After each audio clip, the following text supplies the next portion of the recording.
नमस्कार मित्रों, आप सभी का लॉजिकल सनातन ज्ञान चैनल पर स्वागत है। गर्वित भारत के चैनल पर स्वागत है।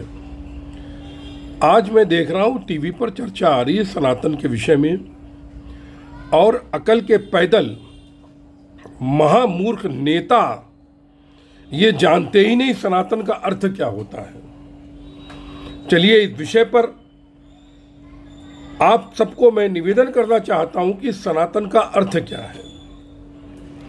देखिए, सनातन का अर्थ होता है सनातन, यानी आपके साथ जो आपके मूल मानवीय गुण आते हैं वो सनातन है। जैसे अग्नि का सनातन क्या है? जलाना। पानी का सनातन क्या है? प्यास बुझाना। वायु का आपको हवा देना, अग्नि को प्रज्वलित करना। तो उसका जो मूल स्वभाव है उसे सनातन बोलते हैं। अच्छा, मनुष्य का मूल स्वभाव क्या है? आनंद, प्रेम। क्यों? आप देखिए, पहले आप पेड़ से समझिए। एक पेड़ होता है, उस पेड़ में फूल निकलते हैं। आप पेड़ को मार दीजिए, नष्ट कर दीजिए, दूसरा पेड़ जो निकलेगा वो वही कलर के, वही रंग के, वही प्रकार के फूल देगा। ये सनातन है। आप 6 महीने के बालक को मारने के लिए चाकू दिखाइए, उसकी समझ में नहीं आएगा चाकू क्या है। वो उस चाकू को चूसने लगेगा, हंसने लगेगा, भले आप उसे मार दें। फिर दूसरा जो बालक 6 महीने का होगा वो भी वही करेगा जो पहला मरने वाला बालक के था। क्यों? क्योंकि उनके अंदर प्रेम की भावना होती है, आनंद की भावना होती है। तो आनंद और प्रेम क्या है? ये सनातन है। उसी भांति हमारे जो सनातन के साहित्य में सबसे पहला जो गुण दिया गया है, चाहे वो पतंजलि का अष्टांग योग हो, या तुम्हारे बौद्ध का अष्टमन सिद्धांत हो, चाहे महावीर का सिद्धांत हो, चाहे सिख का सिद्धांत हो, उन्होंने क्या कहा? अहिंसा परमो धर्मा। यानी कोई जीव भी अगर उसका पेट भरा होता है तो वो किसी को मारता नहीं है, कोई जानवर नहीं मारता है, शिकार नहीं करता है वो, क्योंकि जब उसका पेट भरा सिर्फ भोजन के लिए, क्योंकि उसको मजबूरी है मांस खाने की, तो वो हिंसा करता है भोजन के लिए। लेकिन यानी अहिंसा का भाव क्या है? ये सनातन है। प्रेम का भाव सनातन है। किसी की सहायता करना सनातन है। इसको तुम कैसे नष्ट कर सकते हो? और इसी सनातन के सिद्धांतों को पर्यावरण के संरक्षण के साथ, आपने देखे हम कहते हैं वृक्ष देवता, जल देवता, अग्नि देवता इत्यादि। क्यों कहते हैं? आप किसी देव की भांति उनका सम्मान करें। और इसी सनातन के प्रारूप को जिस परंपरा में हिंदू मतलब एक तरह से हिंद महासागर के पास में रहने वाले लोगों ने अपनाया, उसको हम हिंदू कहते हैं। वो पूरा का पूरा सनातन का सार ले लिया, और उसमें हजारों ऋषि मुनियों ने खोज करके उसका साहित्य बनाया। और उस साहित्य को बनाने में कुछ लोगों ने अपनी अलग विचारधारा को एक व्यक्ति लेकर के जन्म लिए, तो उससे हमारा बौद्धिज्म और गुरु नानक देव सिख की परंपरा चली। तो सभी भारतीय परंपराएं सनातन से ही आई हैं। जो पूरा का पूरा अपना लिया वो हिंदू कहलाए। तो इसलिए आप समझिए सनातन है क्या? तुम सनातन को नष्ट नहीं कर सकते।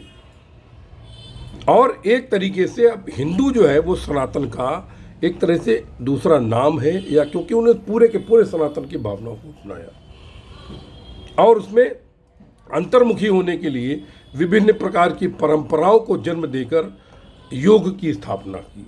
क्योंकि जो वेद हैं उनका मुख्य कारण है कि तुम ये जानो तुम क्या हो, ब्रह्म क्या है, और ये जानने का प्रयास करो कि तुम ही ब्रह्म का रूप हो। उन पर जो शोध की गई, उनकी बात मानकर वो उपनिषद हुए। जिन्होंने तर्कों के साथ उनकी बात मानी, निर्मेय प्रमेय की भांति वे षड दर्शन हुए। और उसके सार को जो समझाया गया वो भगवत गीता हुई। और भगवत गीता की व्याख्या जो थी वो रामचरितमानस में सबसे अच्छी की गई। सब एक दूसरे से इंटर रिलेटेड है। जिस मनुष्य ने, जिस ऋषि ने, जिस देव के द्वारा अंतर्मुखी होने का प्रयास किया हो, अंतर्मुखी होकर के योग की अनुभूति कर ली, उसने उस देव को बड़ा बना करके एक निश्चित जो उसने आराधना की थी उस आराधनाओं को लिख दिया, वो पुराण बन गए। लेकिन ये गधे, मूर्ख नेता, पागल, हिंदुस्तान को तोड़ने वाले बेवकूफ, इनको पता ही नहीं सनातन क्या है। संत रविदास की बात करते हो, वो सनातनी थे। वाल्मीकि तो एक अलग क्या कहते हैं, SC ST की जाति मानी जाती है। उन्होंने रामायण ऐसा महाकांड लिख दिया केवल सनातन की एक परंपरा पर चलकर, और तुम सनातन को नष्ट करने की बात कर रहे हो। अरे तुम्हारी पीढ़ियां नष्ट हो जाएंगी, तुम सनातन को नहीं नष्ट कर सकते, क्योंकि ये मूल मानवीय गुणों के साथ आता है। बच्चा जो होता है उसके अंदर कोई घृणा नहीं होती है, लेकिन तुम उसके अंदर नफरत, घृणा, दूसरे को मारना, दूसरे की हत्या करना, सारा पाप तुम उसे सिखाते हो। वो पैदा होते समय कोई हिंसक बच्चा नहीं होता है। इसीलिए विलियम वर्dsworth ने क्यों कहा था, child is the father of man. लेकिन तुम समझते ही नहीं हो, समझना नहीं चाहते हो। तुम्हें तो केवल वोटों की राजनीति के आगे अपने अम्मा बाप को गाली देना आता है, और वोटों के लिए अपने माँ बाप को तुम बेच दो, अपनी बहनों से धंधा करवाओगे। तुम इतने गिरे हुए नीच नेता हो। इन्हीं शब्दों के साथ आपको अगर कुछ और सनातन पर पूछना है, मुझे बहुत दुख है, ये गधे, इनको कुछ आता नहीं है, सनातन के ऊपर कुछ ना शराब बोलते हैं। आपको यदि कोई समस्या हो सनातन पर, कोई प्रश्न करना हो सनातन पर, आप मुझसे पूछ सकते हैं, मैं आपको जवाब दूंगा, इंडिविजुअल जवाब दूंगा, क्लिप बना करके। अब गंगा जल आ रहा है, शुद्ध आ रहा है, उसके अंदर कोई गंदगी डाल देता है, तो गंगा जल का क्या दोष? कोई दोष है क्या? नहीं। उसी बात ही सनातन में व्यापार के नाम पर कुछ लोगों ने कुरीतियां बना दी, तो सनातन का क्या दोष है?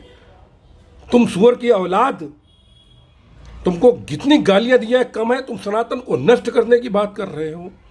अरे तेरे बाप में, तेरे खानदान में औकात नहीं है सनातन को नष्ट कर सके, केवल वोटों के लिए तुम राजनीति कर सकते हो। मैं बहुत आक्रोश में हूं, और इन्हीं शब्दों के साथ मैं आप सभी के हृदय में उपस्थित परम ब्रह्म को नमस्कार करता हूं, लेकिन बहुत दुखी मन से।